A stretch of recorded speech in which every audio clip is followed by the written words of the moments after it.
नास्तिक राजा और भक्त मंत्री की कहानी। एक राजा था, उसका एक मंत्री था जिसका नाम जय सिंह था।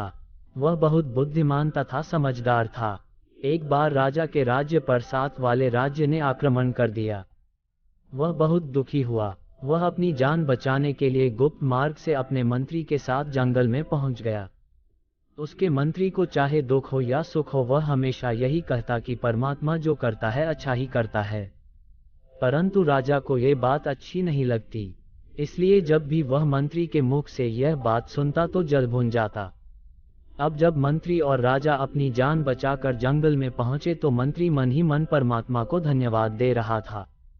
उसने राजा से कहा, राजन, घबराने की क्या जरूरत है, ईश्वर पर भरोसा रखो, वह जो भी करता है अच्छा ही करता है। हमारी पराजय का कोई भेद होगा जो हमें अभी तक पता नहीं चल रहा है। राजा इस आशापूर्ण उत्तर से जल भुन गया। उसने मंत्री से कहा, तुम्हारा परमात्मा कितना निर्दयी है, उसने मेरा राजपाट ताज तक सभी कुछ मुझसे छीन लिया। बातें करते काफी समय बीत गया। अंधेरा छाने लगा और फिर वर्षा भी होने लगी। मौसम में एकदम ठंड छा गई। उन्हें सर्दी पीड़ा दे रही थी। उन्होंने आग जलाई परंतु बौछार के साथ ही वह भी बुझ गई।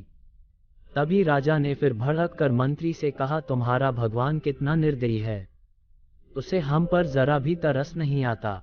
इतने में उन्हें घोड़ों के टापू का स्वर सुनाई दिया। सिपाही घोड़ों पर बैठकर उनकी तरफ आ रहे थे।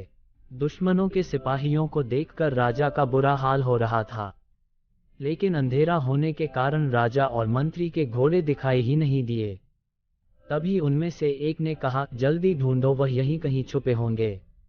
दूसरे ने कहा, जल्दी करो, कल उन दोनों को फांसी दे दी जाएगी और हमें बहुत सारा इनाम मिलेगा।